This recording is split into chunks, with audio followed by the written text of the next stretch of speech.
పేర్ని నాని మాట్లాడుతున్నారు. ఇప్పుడు ఆ లైవ్ చూద్దాం. మెగా చివరికి ఏం చేశారు? దగానే చేసింది మీరు. 2025 డిఎస్సి నోటిఫికేషన్లో మీరు చేసిన దగా కాదా? ఎన్నో ఏళ్లుగా కాంట్రాక్ట్ టీచర్లుగా విద్యా వ్యవస్థలో పనిచేసి పాఠాలు చెప్తున్నటువంటి వారికి వెయిటేజ్ మార్కులు ఇవ్వలేదు. మరి అన్నేళ్ళు వెట్టి చాకరీ చేయించుకుంటున్నాయి కదా ప్రభుత్వాలన్నీ కూడా. అది ఏ చంద్రబాబు నాయుడు గారి ప్రభుత్వం లేదా ఏ ప్రభుత్వం అయినా మరి దాంట్లో వెయిటేజ్ మార్కులు ఇవ్వకపోవటం వల్ల మరి వారు చేసినటువంటి సేవలు తక్కువ జీతానికి కాంట్రాక్ట్ ఉద్యోగాలు చేసినటువంటి టీచర్లందరూ కూడా వారికి అన్యాయం జరిగింది కదా. అలాగే ప్రశ్నాపత్రాల్లో అనేక ప్రశ్నలు తప్పులు తడక మీరు సమాధానాలన్నీ కూడా మీరు ఇచ్చారు. ఇచ్చిన దాంట్లో తప్పులు ఉన్నాయని చెప్పని అందరూ పిటిషన్లు పెట్టారు. మరి దానికి ఏమన్నా సక్రమంగా దాన్ని సరిచేశారా? సరిచేసిన దానికి ఏం మార్కులు ఇచ్చారు? లేదా మీ తప్పుల్ని సరిదిద్దుకుంటూ విద్యార్థులకి ఎవరైతే మీ తప్పులకి పరిహారంగా వాళ్ళకి మార్కులు ఇచ్చారా ఇవ్వలేదా? ఇక మామూలుగా అది అర్థం కాని ప్రశ్నలు. భగవంతుడికి కూడా తెలియదు ఏం జరిగింది. ఈ తప్పులు ప్రశ్నాపత్రాల్లో వచ్చినటువంటి తప్పులకి ఏం జరిగిందో అనేది సరిదిద్దారా సరిదిద్దలేదా అనేది కూడా భగవంతుడికి కూడా తెలియని పరిస్థితి. ఇవాళ ఎన్నికల ముందు ఏం చెప్పారు? ప్రతి నెల మేము ఎక్కిన 100 రోజుల నుంచి ప్రతి నెల లోకేష్ నాయుడు గారు చెప్పారు పాదయాత్రలో, నారా చంద్రబాబు నాయుడు గారు చెప్పారు. వాళ్ళ మాటనే మళ్ళీ ఎత్తుకుని పవన్ కళ్యాణ్ గారు చెప్పారు. జాబ్ క్యాలెండర్ ఇస్తా ఉన్నారు. ఎన్ని జాబ్ క్యాలెండర్లు ఇచ్చారు ఇప్పుడు దాకా? ఎన్ని జాబ్ క్యాలెండర్లు ఇచ్చారు? జాబ్ క్యాలెండర్లు ఇవ్వలేదు కదా. ఇవ్వకపోగా జాబ్ క్యాలెండర్లు ఇవ్వకుండా ఏం చేస్తున్నారు? మీరేం చెప్పారు? 2014లో ఏం చెప్పారు? ఇంటికి ఒక ఉద్యోగం ఇస్తా ఉన్నారు. ఉద్యోగం ఇవ్వకపోతే నిరుద్యోగ భృతి ఇస్తా ఉన్నారు. ఇచ్చారా? మోసమే కదా మీరు చేసింది. ఎన్ని ఉద్యోగాలు ఇచ్చారు? 25,000 ఉద్యోగాలు కూడా సరిగ్గా ఇవ్వలేని పరిస్థితి. 25,000 30,000 కూడా ఇవ్వలేనటువంటి పరిస్థితిలో ఇంటికి ఒక ఉద్యోగం ఉన్నారు అంటే ఆంధ్రప్రదేశ్ రాష్ట్రంలో 25,000-30,000 ఉన్నాయా ఇళ్ళు? పోనీ నిరుద్యోగ భృతి ఇచ్చారా? నిరుద్యోగ భృతి ఇవ్వాల. పోనీ ఈసారి ఏం చెప్పారు? ఈ ఎలక్షన్లో ఏం చెప్పారు? ఎన్ని లక్షల ఉద్యోగాలు ఇస్తామని చెప్పారు? ఎవరికైనా ఇచ్చారా? ఇవ్వకపోతే ఏం చేస్తామని చెప్పారు? ఇవ్వకపోతే ఏం చేస్తున్నారు? నిరుద్యోగ భృతి ఇస్తాన్నారుగా. ఇచ్చారా ఎవరికన్నా? నిరుద్యోగ భృతి లేదు. ఎక్కిన చంద్రబాబు నాయుడు గారు ఎక్కిన ప్రతిసారి దగా మోసం. 1990 2014లో అదే దగా, 2020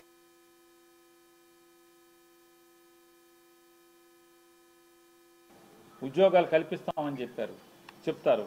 లక్షల ఉద్యోగాలు అంటారు. నిరుద్యోగ భృతి అంటారు. ఇవ్వలేకపోతే ఏమన్నా మేము చేయలేకపోతే చొక్కా పట్టుకోమంటారు. ఎక్కడికి వచ్చి పట్టుకోవాలి? మీరేమో హెలికాప్టర్లోనూ విమానాల్లో ఎక్కి తిరుగుతూ ఉంటారు. ఉద్యోగం లేనటువంటి నిరుద్యోగులేమో రోడ్ల వెంబడి సైకిల్ మీద తిరుగుతూ ఉంటారు. ఎక్కడికి వచ్చి పట్టుకోవాలి? నుంచోవాలి కదా. పని ఎక్కడో దయచేసి సెంటర్కి ఊరూరికి నేను ఉద్యోగాలు ఇవ్వలేకపోయినా నా చొక్కాలు పట్టుకోమని మీరు అవకాశం ఇవ్వాలి కదా. అవకాశం ఎవరు? చొక్కాలు పట్టుకుంటాకి.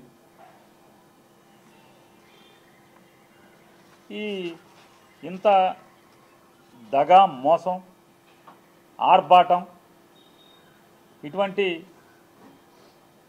హంగామాలు చేస్తూ చివరికి ఏంటయ్యా అంటే ఈ ప్రభుత్వం ఏంటయ్యా అంటే ఇదొక ఈవెంట్ మేనేజ్మెంట్ ప్రభుత్వం. ఎన్నో సంవత్సరాలుగా అనాదిగా పెన్షన్లు ఇస్తూ వస్తున్నారు. కొత్తగా ఒక్క పెన్షన్ ఇవ్వలేదు.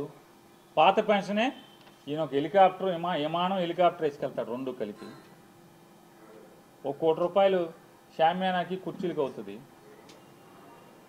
అక్కడ ఈయన వెళ్ళి ఒక పెన్షన్ ఇచ్చి మళ్ళీ ఒక షూటింగు, ఒక నాటకం, దాన్ని ఏమంటారు, ఒక స్కిట్టు, ఒక షార్ట్ ఫిల్ము, ఇదంతా ముందే మ్యాచ్ ఫిక్సింగ్. ఏదో ఆయన సడన్గా వాళ్ళ దగ్గరికి వెళ్ళినట్టు, ఆటో ఎక్కినట్టు, ఆడికో మైక్ ఉంటుంది, ఈడికో మైక్ ఉంటుంది, ఆయనకో మైకు ఈయనకో మైకు, ముందే మైకులు ఎట్టుకుంటారు, సర్ప్రైజ్ లాగా వెళ్తారు. అదా ఇదా అని పాఠాలు వల్లి వేస్తారు. కర్నూలులో కాయగూరలు కొనుక్కోటానికి వెళ్ళారు కదా, ఇంటికి కాయగూరలు కొనుక్కొచ్చారు కదా, ఉల్లిపాయలు కూడా కొనుక్కొచ్చారు కదా, కర్నూలులో మార్కెట్ రైతు బజార్కి వెళ్ళారు కదా. రైతు బజార్లో ఉల్లిపాయలు రోజు మార్కెట్లో రోడ్ల మీద పారబోస్తున్నారు రైతులు, పట్టించుకోరా అని అడుగుతున్నాను. ఫోటోలు మాత్రం సినిమా తీసుకొచ్చేశారు. రైతు బజార్కి వెళ్ళి ఉల్లిపాయలు కొనుక్కొచ్చారు, మామిడికి ఇవ్వాలి ఉల్లిపాయలు అని చెప్పని. ఇవాళ పరిస్థితి ఏంటి? మళ్ళీ తొంగి చూడరా.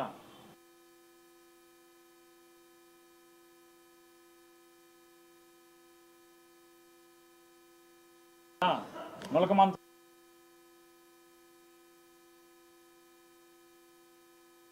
సరేవరా. నిన్న అసెంబ్లీలో మాట్లాడతారు నారా చంద్రబాబు నాయుడు. పండించేటువంటి మొత్తక ధాన్యం ఎవడో తినటానికి పనికిరావు, అది సారా బ్రాందీ తయారు చేయడానికి మాత్రమే.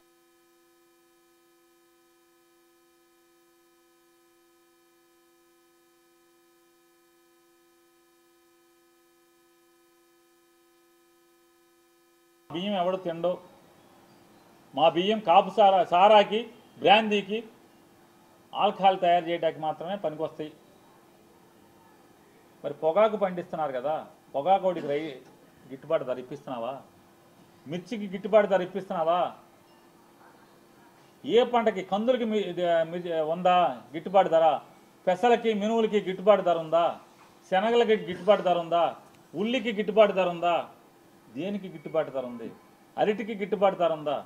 ఏ పంటకి గిట్టుబాటు ధర ఉంది? పసుపుకి గిట్టుబాటు ధర ఉందా?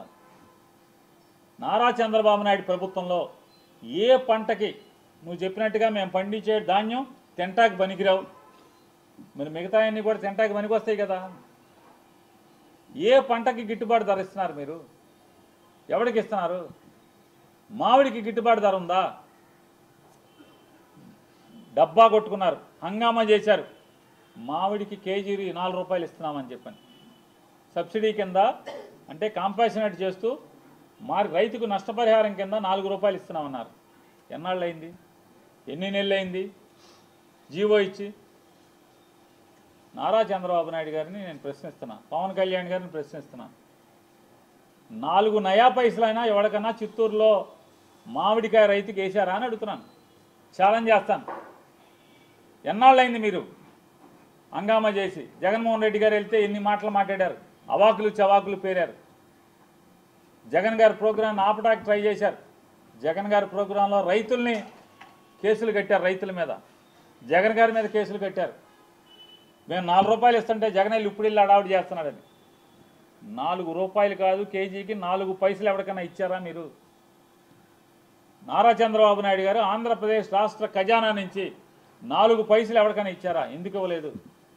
దగా కదా. జగన్ ఎక్కడికి వెళ్తే అక్కడ ఏదో ఒక స్టేట్మెంట్ ఇవ్వటం, దగా చేయటం. పొగాకు చుట్టాకి వెళ్తే వెంటనే కేంద్ర ప్రభుత్వానికి రాయటం. పెమ్మసాని వెళ్ళి కేంద్ర మంత్రిని కలుస్తాడు. మిర్చి కోసం వెళ్తే లెటర్ రాస్తారు. పెమ్మసాని వెళ్ళి లేకపోతే రామ్మోహన్ నాయుడు వెళ్ళి మంత్రులను కలుస్తారు. అప్పుడు దాకా మీరు పడుకున్నారా? జగన్ వెళ్ళే వరకు లేకరా? రైతులను పట్టించుకోరా? ఈ రాష్ట్ర ప్రజలను పట్టించుకోరా అని అడుగుతున్నాను. పాలనని గాలికి వదిలేసి ముగ్గురు 3 హెలికాప్టర్లు 3 విమానాలు వేసుకుని రామోజీరావు గారి కొడుక్కి సిగ్గన్నా లేదు. జగన్ 51 సార్లు బెంగళూరు వెళ్ళి వచ్చాడంటే జగన్కి బాధ్యత లేదు, ప్రతిపక్ష బాధ్యత లేదు, ఎమ్మెల్యే బాధ్యత ఒకటే ఉంది. ముఖ్యమంత్రి, ఉప ముఖ్యమంత్రి, డిఫాక్టో ముఖ్యమంత్రి ముగ్గురు కలిసి ఎక్కడ ఉంటున్నారు? ఎన్నిసార్లు హైదరాబాద్ ఇల్లు వస్తున్నారు?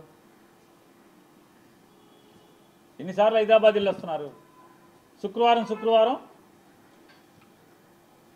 కొడుకు వెళ్ళిపోతాడు, మళ్ళీ సోమవారం నాడు వస్తాడు. శనివారం తండ్రి వెళ్ళిపోతాడు, సోమవారం నాడు వస్తాడు మళ్ళీ. ఈయనేమో అట్నుంచి అక్కడే ఉంటాడు. వారానికి ఒకసారో 2 సార్లు లేకపోతే 10 రోజులకు ఒకసారో ఆయన షూటింగ్కి వచ్చినట్టుగా ఇక్కడికి వచ్చి వెళ్తాడు. ప్రత్యేక విమానంలో వస్తాడు. జనం సొమ్ము కదా, జనం సొమ్ముతో మీరు విమానాల్లో గాల్లో చక్కర్లు కొడతారు. పోనీ ఎక్కడన్నా ఏదన్నా జరిగితే, జరగకపోవడం జరిగితే, ప్రజలకు కష్టాలు వస్తాయి, రైతులకు కష్టాలు వస్తాయి, వెళ్ళి చూసినోడు ఎవడన్నా ఉన్నాడా?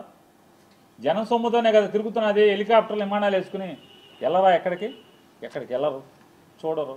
సిగ్గు లేకుండా జగన్మోహన్ రెడ్డి గారి మీద పడేడుస్తారు మీరు. నేను అడిగేది మిమ్మల్నే, రామోజీరావు గారు అబ్బాయి గారు భారతి గారి మీద పడేడుస్తారు, తప్పుడు రాతలు రాస్తారు, విషపు రాతలు రాస్తారు.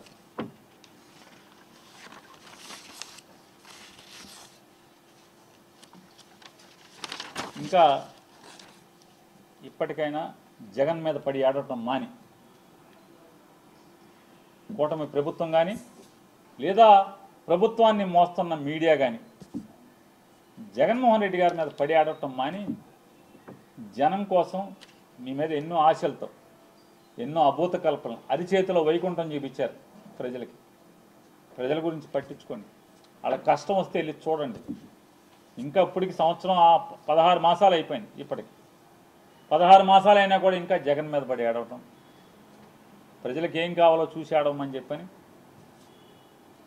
హితవు పలుకుతూ నిన్న అసెంబ్లీలో జగన్మోహన్ రెడ్డి గారు ప్రతిపక్ష నాయకుడిగా అసెంబ్లీలో నాకు సమయాన్ని ఇచ్చేటువంటి, అంటే పాలక పక్షంతో ధీటుగా ఆంధ్రప్రదేశ్ రాష్ట్రంలో ఉన్నటువంటి ఏకైక అసెంబ్లీలో ఉన్నటువంటి ఏకైక ప్రతిపక్షంగా ఆంధ్ర రాష్ట్రంలో ప్రభుత్వానికి వ్యతిరేకంగా పనిచేస్తున్నటువంటి ఏకైక పార్టీగా 40% ఓట్లు తెచ్చుకున్నటువంటి రాజకీయ పార్టీగా ప్రజల పక్షాన ప్రభుత్వం చేస్తున్నటువంటి పాపాలు, ప్రభుత్వం చేస్తున్నటువంటి తప్పులు, ప్రభుత్వం చేస్తున్నటువంటి మోసాలని నిలదీయటం కోసం అసెంబ్లీలో నా గళం వినిపించడానికి సరైన సమయాన్ని ఇచ్చేదానికి నాకు అవకాశం కల్పించండి అని చెప్పని కోర్టును ఆశ్రయిస్తే కోర్టు స్పీకర్ గారిని నోటీస్ అందజేస్తే దాని మీద ఏమాత్రం వయసుకు కానీ ఆ కుర్చీకి కానీ కూర్చున్న కుర్చీకి కానీ విలువివ్వకుండా మరిచి మాట్లాడేటువంటి అవాకులు చవాకులు పేలుతున్నటువంటి ఆ వ్యక్తి మాట్లాడుతుంటే అతనికి తందానా అని భజన కొడుతూ కామినేని శ్రీనివాస్ గారు కైకులూరు శాసనసభ్యులు మాజీ మంత్రివర్యులు 5 ఏళ్ళు దాదాపు 4 ఏళ్ళు 4.5 ఏళ్ళు నారా చంద్రబాబు నాయుడు గారితో పాటు మంత్రి పదవి ఎలగెట్టినటువంటి కామినేని శ్రీనివాస్ గారు లేచి మాట్లాడతాడు తనకు తనే. ఈ రోజు దాకా ఏ రోజు కైకులూరులో దారుణాలు జరిగిన, కైకులూరులో కష్టాలున్నా, కైకులూరులో రోడ్లు బాగోపోయినా, కైకులూరులో గ్రామాలకు మంచినీళ్ళు రాకపోయినా, కైకులూరులో ప్రజలకు కష్టాలు ఎదురైనా, కైకులూరులో ఒక దళిత వాడ మీద జనసేన పార్టీకి సంబంధించిన వాళ్ళందరూ కూడా కిరాతకంగా పైశాచికంగా కత్తులతో దాడి చేసి హత్యాయత్నం చేస్తే దాని మీద ఏ రోజు కూడా మాట్లాడ్డాయన. పోలీసుని ఏ రోజు కూడా దండించడు, ఒక్కడిని నిలదీయడు. ఏంట్రా నా నియోజకవర్గంలో ఈ పాపాలు ఏంట్రా అని చెప్పని ఆయనే ఫోన్ చేసి సరెండర్ చేస్తాడు, ఎస్పీకి ఫోన్ చేసి వాళ్ళ జోలికి వెళ్ళొద్దని చెప్తాడు. ఆ పెద్ద మనిషి గారు నియోజకవర్గంలో పరిస్థితుల గురించి మాట్లాడకుండా ఆయన అసెంబ్లీలో మాట్లాడతాడు. సినిమాల గురించి, సినిమా రేట్ల గురించి, సినిమా వాళ్ళు వచ్చారని చెప్పాను. అదేమన్నా అసెంబ్లీలో జరుగుతున్నటువంటి అంశమా? అదేం చర్చ జరుగుతుండగా ఈయనేమన్నా లేచి మాట్లాడా? అది కూడా కాదు. లేచి తగుదనమ్మా అని మాట్లాడతాడు. ఏం మాట్లాడతాడు?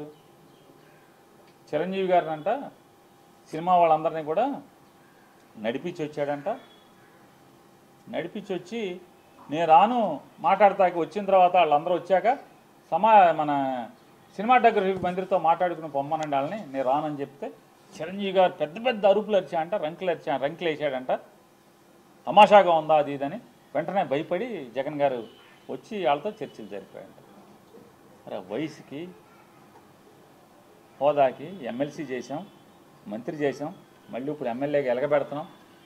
83 ఏళ్ళ 80 ఏళ్ళ వయసు. ఇది విచక్షణ, ఇంగిత జ్ఞానం ఏమి ఏంటయా అంటే గోతిగాడి నక్కలాగా మంత్రి కావాలి. ఆ సత్యకుమార్ గారిని రేపో మాపో పీకేస్తే మంత్రి ఇస్తాడేమో, లేదంటే 20 ఇంకొకటి ఖాళీ ఉంది కదా దాంట్లో మంత్రి పదవి కోసం ఈ వయసులో కూడా ఊరు పొమ్మంటుంది, కాడి రమ్మంటుంది. 80 ఏళ్ల వయసులో పచ్చి పాపం మాటలు మాట్లాడటం అవసరమా ఆయనకి? అసత్యాలు. నిజంగా చిరంజీవి గారు గడ్డి పెట్టాడు కాబట్టి సరిపోయింది. వాళ్ళ తమ్ముడు గారు మాట్లాడినప్పుడు మళ్ళీ తమ్ముడు బాధపడతాడేమో సైలెంట్గా ఉండకుండా అదృష్టవశాత్తు బాలకృష్ణ లేచాడు. బాలకృష్ణ లేచి అంటే బాలకృష్ణకి బాధ ఏంటంటే ఇప్పటికే చచ్చిపోతున్నాడు బాలకృష్ణ. పవన్ కళ్యాణ్ ఉప ముఖ్యమంత్రిగా హెలికాప్టర్లో విమానాల్లో తిరుగుతాం, వాళ్ళ బావ వంగి నమస్కారాలు పెడతాం, ముఖ్యమంత్రితో సమానంగా జామర్లు ఉన్న కారు, ముందొక 3 పోలీస్ కార్లు, వెనక ఒక 10 పోలీస్ కార్లు.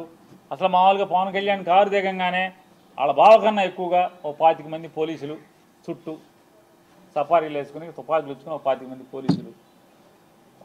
కొత్తలాడిపోతున్నట్టున్నాడు మనోడు. మామూలుగా ఉడుకుతున్న అన్నానికి అడుగుని చెగలేపితే మామూలు పొంగు వచ్చినట్టుగా లోపల మ్యాన్షన్ హౌస్ ఫుల్లుగా.